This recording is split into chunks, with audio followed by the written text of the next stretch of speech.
Back in the day, I had a job at a convenience store. It was a Cumberland Farms store in Methuen, Massachusetts, on a street corner next to a Chinese restaurant. The job paid $6 an hour, which was $1.75 more than what I was getting paid at the pizza restaurant down the street. I started on the night shift, and at first it seemed like the perfect job. I was alone in the store with no supervision, no cameras watching, no dress code, no heavy labor. Just ring up the customers, keep the coffee fresh, and at the end of the shift at 10 p.m., mop the floors and lock the doors. For 3 nights, I made my $6 an hour without breaking a sweat. Then, on the 4th night, I realized one of the drawbacks of working the night shift alone at a convenience store. I had 2 customers in the store near closing time. One customer did the usual product picking, while the other one lingered near the back corner. I rang up the normal customer, and as soon as that customer left, I heard the voice. "Don't fuck with me." I turned to my right, and a man was walking towards me behind the counter. I saw a green army jacket, a bearded face, and then the knife he was holding at his side. "Just give me the money," he said, "and don't fuck with me." I did as I was told. I emptied the register into a paper bag, and after he took the bag, the man told me to get down on the floor and don't call the police. And then he walked out from around the counter just as he walked in. I called the police and my boss. They all came to the store. I told my boss I didn't want to work the night shift anymore. She didn't hesitate or argue with me. I could see from her expression that she was equally scared and relieved. And so was I. From then on, I worked the weekend day shift. It meant getting up at 4:30 in the morning on Saturdays and Sundays, opening the store, and working until 4 p.m. But I never had another problem. Except the what-ifs. I didn't realize this until I told people what had happened. "He could have killed you," they told me. And that got me thinking. When that robber came around the corner of the counter where I was standing, he stood right next to me as I emptied the register. He had a knife. What if? It's for these and other reasons that the independent video game Night Shift by the developer Puppet Combo, released in 2018, had such an impact on me. It's a simple game with a simple premise. A night shift worker at a convenience store comes face to face with horror. There's not much to it, really. It's a slow build to a single jump scare. But it's a jump scare that works. In movies and video games, most jump scares don't work, meaning they don't really scare the player or the viewer. They have almost nothing to do with horror. They startle. Wow, it's really quiet in this place where someone's looking around. Let's count down the seconds before something jumps out.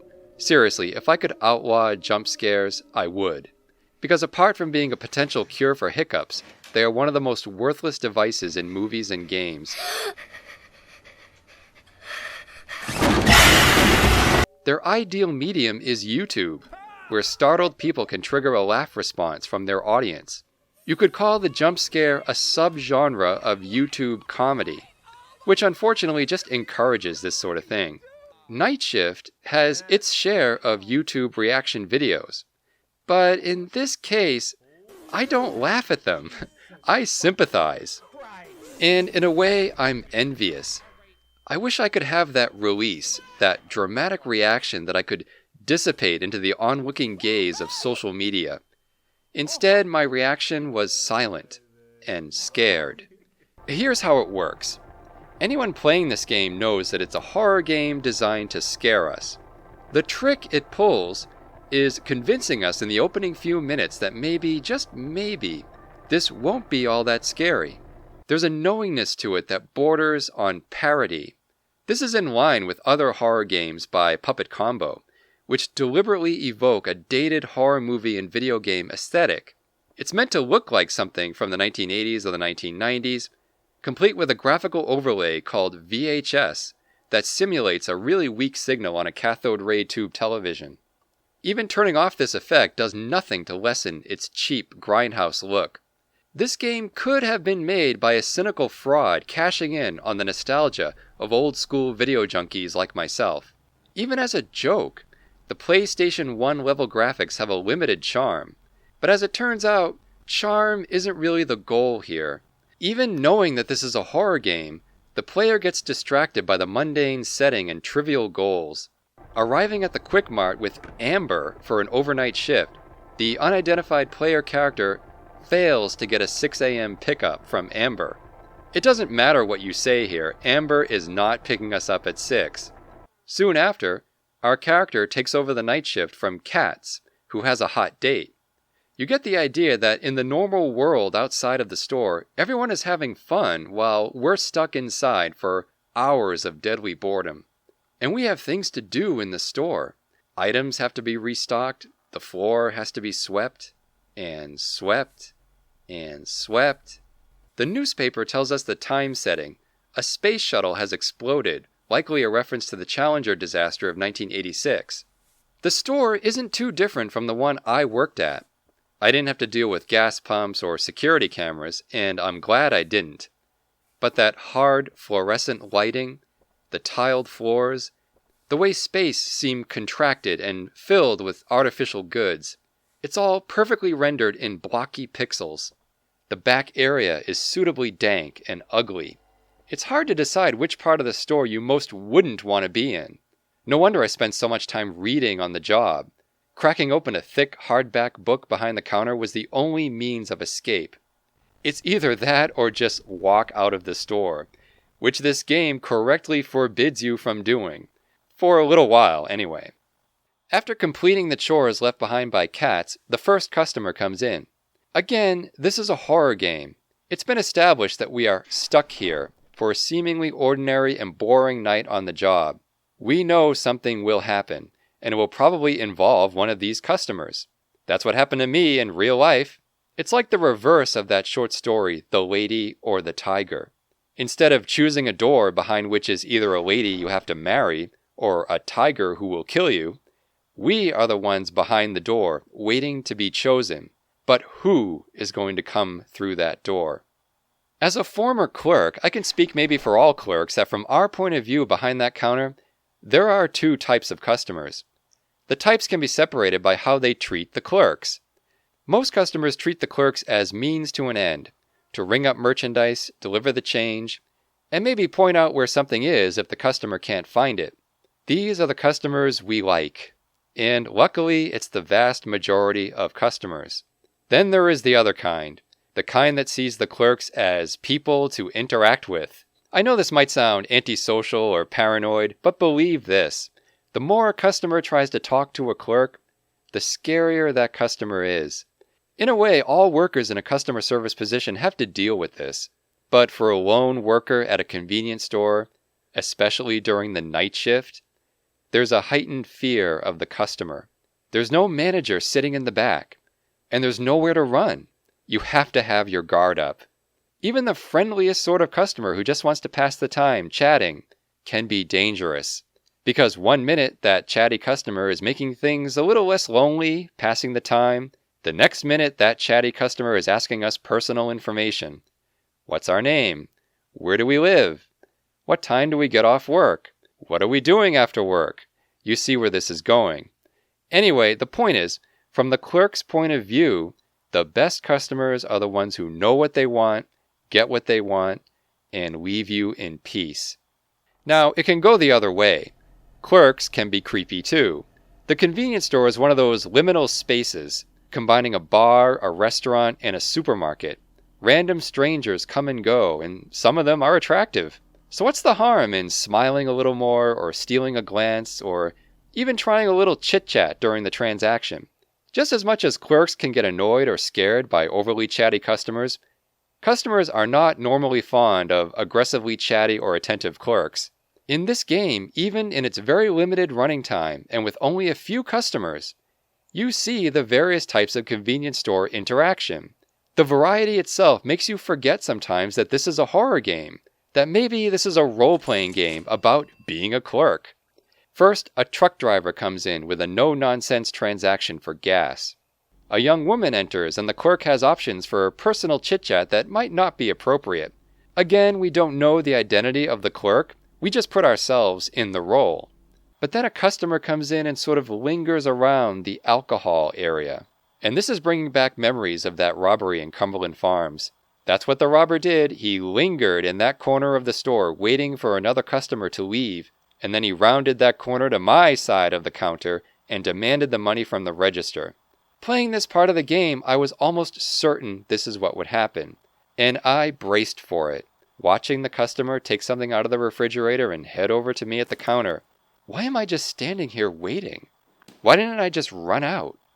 But then, in what is probably the game's most brilliant moment, the customer just pays for the beer and leaves. And now, I don't know where this game is going. I know there's a puzzle to figure out, which is how to get the bathroom door unlocked. The game sets this up as a kind of end goal. Before punching out his shift, Katz tells us the bathroom's locked. A customer later complains that the bathroom's locked. However, we can't get to the bathrooms because the back door to the outside is also locked. We are stuck in the store, with very few options for gameplay, except some minor interaction with on-screen items. This changes. At some point while I'm in the back screwing around with the camera system, what used to be a closed, locked metal door to the outside is now unlocked and open. So we can go outside and see the bathrooms. The men's room is unlocked. Nothing special.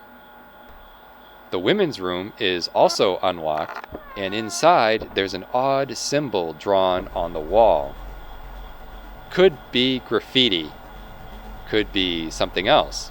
Hang on. Is this a mystery story? Are we supposed to follow a bunch of clues laid out in front of us? Is that symbol on the wall meant to be an A? Like A for amber? Huh. I look around outside. Nothing. Nobody. I head back in. Nothing. Nobody. I check the front door.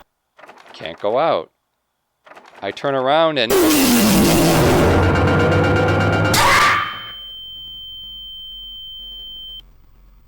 After feeling the adrenaline rush of that jump scare, I just sat back and felt too scared to do anything.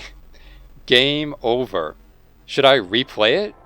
Maybe I could try again and give that monster a little run around the shelves. Maybe fight back. But no, this is not a role-playing game. It is not an adventure game. There are no do-overs. The worst has happened, and that's okay. Even though you could argue it's a little cheap. The sound effects in particular. When I got robbed that night, I don't remember hearing thumping electronic music or a ringing eardrum effect. I do remember the robber saying, "Don't fuck with me." And, if that were the only sound effect, I'd be just as scared. But this still works. The proof is in the setup. I was genuinely surprised at the timing. Oddly enough, I should have seen it coming. I mean, the entire narrative structure of this game is previewed for us in this game within a game, this arcade cabinet version of a game called Power Drill Massacre. In this game within a game, your player character is stuck in a maze. A fast-moving killer appears, and you're dead. Game over. And Night Shift uses an old trick in video game horror. Make a player hit a dead end, and then when the player turns around, hit them with the jump scare. Like in this early moment from the game Outlast. You pass by this figure in a wheelchair, nothing happens, then you hit a dead end, turn around, and I'd really like to know if anyone didn't see this one coming. This kind of thing just cracks me up, it's so cheap. In Night Shift, though, I was distracted enough by the simple confusion of an unlocked door and that weird symbol in the women's bathroom. I was using the more rational part of my brain to figure out what was going on and what to do next. And that's when the game went for the limbic system with a jump scare. In conclusion, I think that is the formula for a successful jump scare. The mistake most designers make is to put the player on edge before the jump scare. But if the player's already nervous or unsettled, the jump scare might actually be more of a relief than an actual scare. What Night Shift does is to make the player think about something and then jumps them. I think this goes for movies too. Silence and negative space are not a good setup for a jump scare. It just primes the audience who knows they're watching a horror movie. The best jump scares are for those moments when the audience thinks maybe, just maybe, this isn't horror at all. At least, not right now. Well, that's all for now, and thanks for watching.